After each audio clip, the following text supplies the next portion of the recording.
Hey guys, Michael here. Today I want to dive into a fascinating and frankly wild kind of vintage experiment from the early 1950s that still has lessons for us today. And the experiment involved rats, endurance swimming, liver powder, and an anti-fatigue factor that researchers still can't fully explain. And I decided to record this episode because I think the lessons that we learned from this also wildly inappropriate experiment, I think are still valid today, and it can teach us a lot about how we feel our body and what impact it has on our performance. Because, wonky energy levels are so widespread. There are a lot of people who wake up not feeling rested. There are those who feel like they need to take a nap in the afternoon because they just can't keep their eyes open.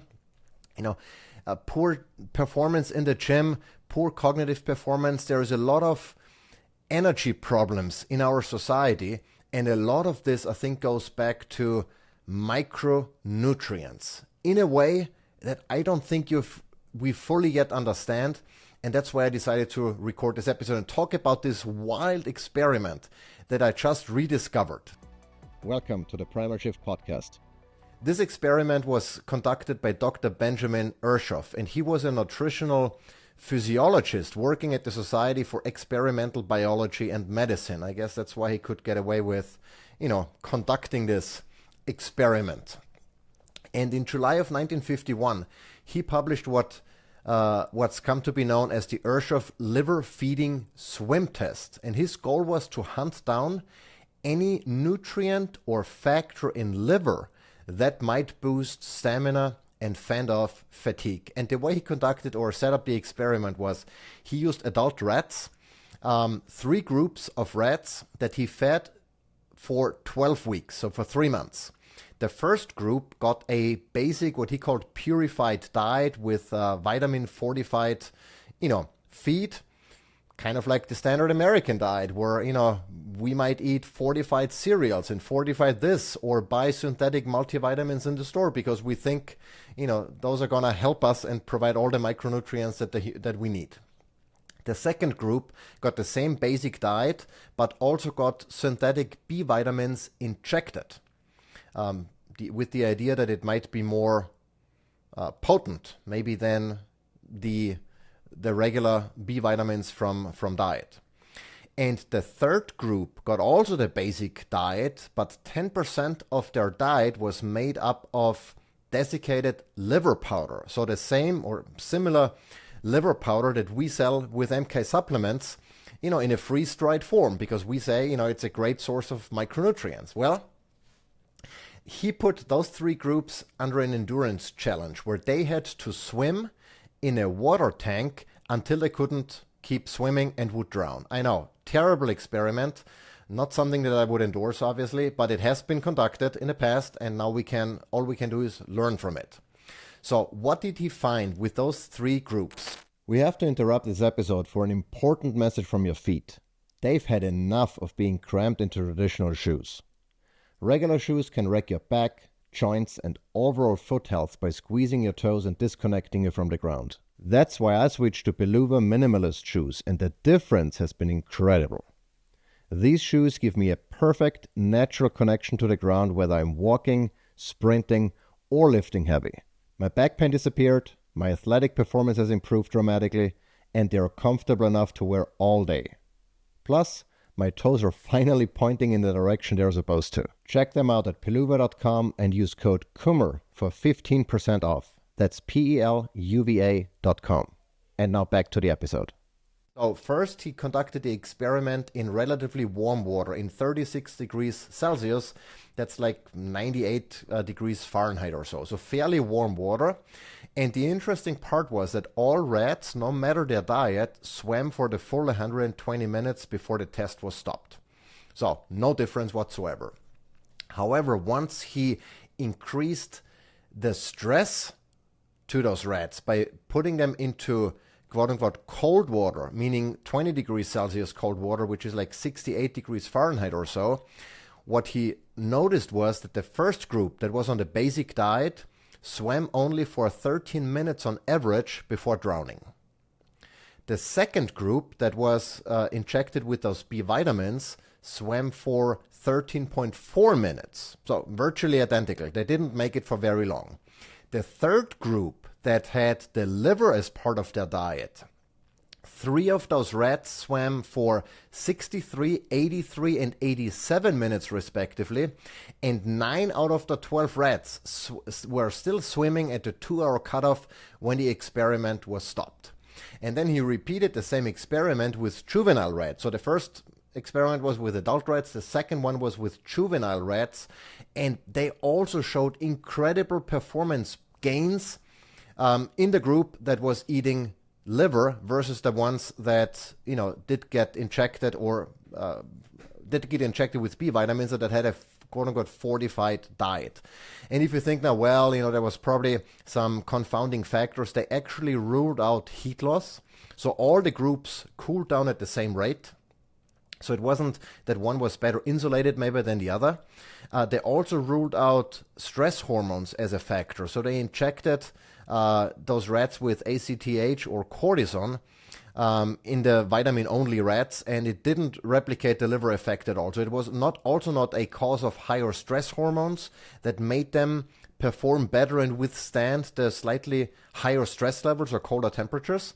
So there was something unique in whole liver powder that supercharged endurance beyond just known B vitamins or a classic adrenal response, like a stress response. And so what could have been the issue, or